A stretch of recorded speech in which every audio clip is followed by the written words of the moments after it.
जम्मू कश्मीर की मौजूदा सूरत हाल पर बात करेंगे अल्ताफ़ बुखारी साहब के साथ। अल्ताफ़ बुखारी साहब, बहुत बहुत खैर मकदम है आपका हमारे इस चैनल में। अस्सलाम वालेकुम जी। सर, आप पिछले 2-3 दिन से खिता पीर पंचाल के दौरे पर हैं। कल आपने पुंछ में भी एक जमे गफ़ीर से ख़िताब किया, तो क्या लगता है आप पार्टी किस नहज में है इस वक्त आपकी? अल्हम्दुलिल्लाह, खिता पीर पंचाल में लोगों ने जो प्यार और मोहब्बत दिया है, जिस जोश और वलवले से हमारा इस्तकबाल किया गया, चाहे कोटरंका हो, चाहे राजौरी हो, चाहे यहाँ पुंछ में हो, तो मुझे लगता है कि शायद 8 मार्च 2020 को जो फ़ैसला हमने लिया था, मैंने और मेरे साथियों ने, कि एक नई जमात को यहाँ हॉरिज़न पे आना चाहिए, और उसकी कहीं ना कहीं लोगों ने यहाँ हमारे जलसों में आके हमारे साथ मिल बैठ के हमें यकीन दहानी दिलाई कि साहब वो डिसीजन आपका सही था। वो वक्त वो था जिस वक्त होपलेसनेस थी, बिल्कुल कोई उम्मीद नज़र नहीं आ रही थी, अंधेरा ही अंधेरा था। 5 अगस्त 2019 हमारे लिए एक कहर बरपाया। तो उस अंधेरी रात से लोग चाहते थे कि कहीं ना कोई कुछ होप तो निकले। तो अल्हम्दुलिल्लाह मैं अल्लाह का शुक्र अदा करता हूँ कि लोगों ने उस हमारे फ़ैसले की तायीद की है, और अल्लाह के फजल से इससे हमारी हौसले बुलंद हो गए, मेरे साथियों के हौसले बुलंद हुए, मेरे वर्कर्स के हौसले बुलंद हुए। क्यों? डेमोक्रेसी में लोग सर चश्मा होते हैं किसी भी ताकत का।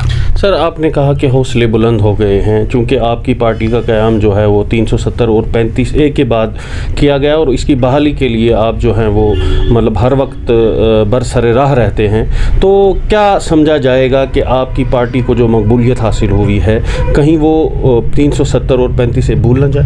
देखिए, मैं बताऊंगा आपको मालूम है, एक अलायंस बना कश्मीर में, खासकर 370 टूटने से पहले, जिसे PAGD के नाम से कहा गया, और वो बना 370 और 35A को बचाने के लिए। बहरहाल 5 अगस्त के फ़ैसले ने साबित किया कि वो जमातें नाकाम हुई उसको बचाने में। उसके बाद उस अलायंस को उन्होंने तब्दील किया रेस्टोरेशन के लिए, और फिर वो अलग बात है, इस्तेमाल किया इलेक्शन लड़ने के लिए। फिर उसको इस्तेमाल, कुछ लोग चले गए, 4 लोग पार्टियां अगर जमा हो गई थी, या 6 पार्टियां जमा हो गई थी, 2 पार्टियां चली गई, वो दूसरी बात है। लेकिन मुझे लगता है ये लोगों को यकीन हो चला है कि ये लोग जो PAGD का अलायंस बना के कह रहे हैं हमें कि हम वापस लाएंगे, चूँकि कोई रोड मैप नहीं दिखा रहे हैं। मैंने कल जलसे में भी कहा, इससे पहले भी कहा, और आज भी आपके माध्यम से भी कहता हूँ, रोड मैप कोई दिखाए ना, वापस अगर लाना चाहते हैं कैसे लाना चाहते हैं। देखिए साहब, हम यहाँ पर इंटरव्यू कर रहे हैं, 2 ही रास्ते हैं नीचे सड़क पे जाने के, या हम सीढ़ियों से जाएंगे या हम छलांग मार के जाएंगे। दोनों चीज़ों के लिए इंसान तैयार रहता है। मैं नहीं कहता हूँ कि अवाम तैयार नहीं होगी, लेकिन बताना तो रहनुमाओं का काम है, लीडरों का काम है। हमें बताएं, क्या वो छलांग मारना चाहते हैं कि सीढ़ियों से जाना चाहते हैं। सर, खिता पीर पंचाल और जनाब की अगर बात की जाए, आपकी पार्टी के आने से क्या ये वोट बैंक कहीं और, मतलब कहीं इधर उधर नहीं हो सकता है? ये मुझे नहीं लगता है कि एक कमिटेड वोट बैंक यहाँ है। पहले से रहा है, कुछ जमातों का भी रहा, कुछ लोगों के साथ रहा, कुछ अफराद के साथ भी रहा है। तो मुझे नहीं लगता है कि हमारे प्रेजेंस से उस वोट बैंक में कोई फ़र्क आएगी। हाँ, ये जो जमातें हैं, नेशनल कॉन्फ्रेंस है, PDP है, या BJP है, या कांग्रेस है, ये हमारा ही वोट तो बांटेंगी। और इनको अगर आपने देखा होगा, उनको एक्टिवेट अगर किया है तो BJP ने किया है, क्योंकि ये साथ ही रहे हैं उनके, ये हमेशा से साथ ही रहे हैं। चाहे नेशनल कॉन्फ्रेंस है, ये उनके साथ अलायंस पार्टनर थे, PDP उनके साथ अलायंस पार्टनर थी, वही लीडर हैं। इसलिए ये कौन सी ज़मानत है कि कल नहीं वो होंगे उनके साथ? ये तो हमने बहुत कुछ सुना है। इन लोगों ने तो इलेक्शन भी लड़े उन लोगों के ख़िलाफ़, और फिर रिज़ल्ट आते दूसरे दिन उनके साथ मिले। तो बुनियादी तौर कोशिशें ये हो रही है कि हमारे पीछे जो वोट बैंक कश्मीर वादी में, या चनाब वैली में, या खिता पीर पंचाल में है, उसको डिवाइड करने की कोशिश इन जमातों का। क्योंकि ज़मीनी हक़ाइक़ ये है कि इनके पास तो वोट बैंक है ही नहीं, ये डिवाइड करने की कोशिश करेंगे। लेकिन जैसा मैंने पिछले 3 दिनों में देखा, यहाँ की आवाम समझ चुकी है कि ये एक साजिश है कि वोट डिवाइड हो जाए। इंशाल्लाह वो हमारे पीछे एक दीवार की तरह खड़े होंगे। इंशाल्लाह अल्लाह ताला हमें कामयाबी देगा। सर, आपने बीजेपी की बात की और अक्सर व बेशतर ये कहा जाता है कि अपनी पार्टी जो है बीजेपी की बी टीम है, इस पर क्या तबसरा है आपका? देखिए, ये सानिया है, एक सानिया मैं इसे कहता हूँ।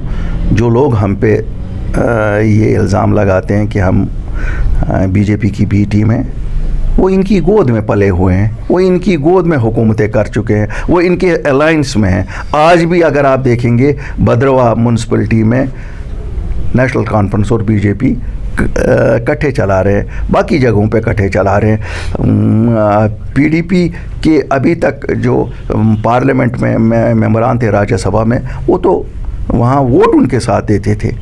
तो ये हमें कि मुझे क्या बताएंगे। हाँ, तकलीफ़ इनको ज़रूर है कि अल्ताफ़ बुखारी और उसके साथी जिस तरह से निकले हैं, और उस वक़्त जब अंधेरा ही अंधेरा था और लोगों के मसाइल लेकर निकले, अपना कोई मसला नहीं था, चाहे वो रिहाई था पॉलिटिकल वर्कर्स का, चाहे वो SRO 202 था, चाहे वो कैट का बेंच था, चाहे वो रिजर्वेशंस का मसला था।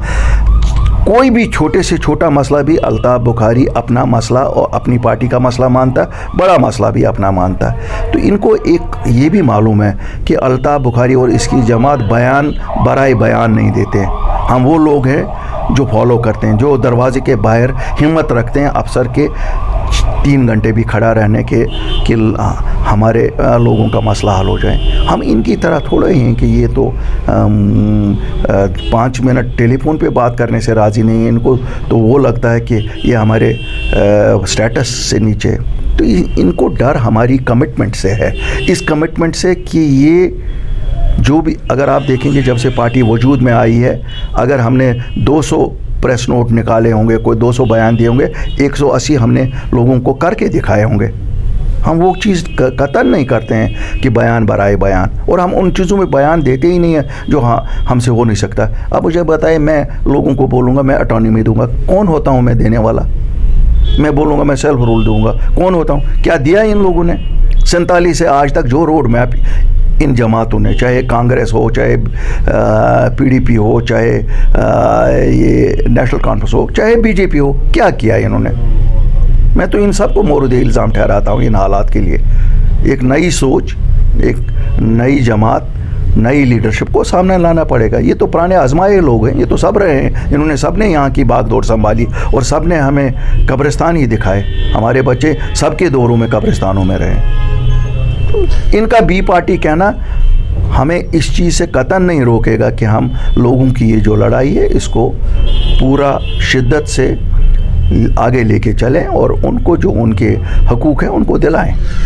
बुखारी साहब, एक आखिरी सवाल, आप देख रहे हैं कि आए रोज़ जो है वो पहाड़ी तबका से जुड़े लोग जो हैं वो ST स्टेटस की डिमांड कर रहे हैं, इस पर क्या कहेंगे आप? देखिए, मैं बताऊंगा, हिंदुस्तान का आईन इतना वसी है, अगर वक्त के हुक्मरान चाहें या चाहा पहले भी होता तो ये कभी कब का मिला होता। और आज भी हुक्मरान सिंसियर और ऑनेस्ट हों, इसमें क्या फ़र्क पड़ता है? मिलता तो अपने नसीब से, और हर कम्युनिटी को अगर मिलेगा तो इसमें कोई दिक्कत वाली बात नहीं है। मुझे नहीं लगता पर से कोई दिक्कत वाली बात है। लेकिन अगर ये साजिश है लड़ाने की लोगों को, फिर मैं इसकी बहुत निंदा करता हूँ, क्यों ये साजिश नहीं होनी। लोगों के जज्बात से खिलवाड़ नहीं करते हैं। हक है, मिलना चाहिए, क्यों नहीं मिलेगा। बहुत बहुत शुक्रिया अल्ताफ़ बुखारी साहब। तो नाज़रीन, ये थे हमारे साथ अल्ताफ़ बुखारी साहब जो कि जम्मू कश्मीर अपनी पार्टी के चीफ थे। मौजूदा सूरत हाल जो जम्मू कश्मीर की है उस पर हमसे गुफ्तगू कर रहे थे। आप देखते रहिए कश्मीर उज़्मा। कैमरामैन ज़हीर अब्बास के साथ इशरत भट्ट।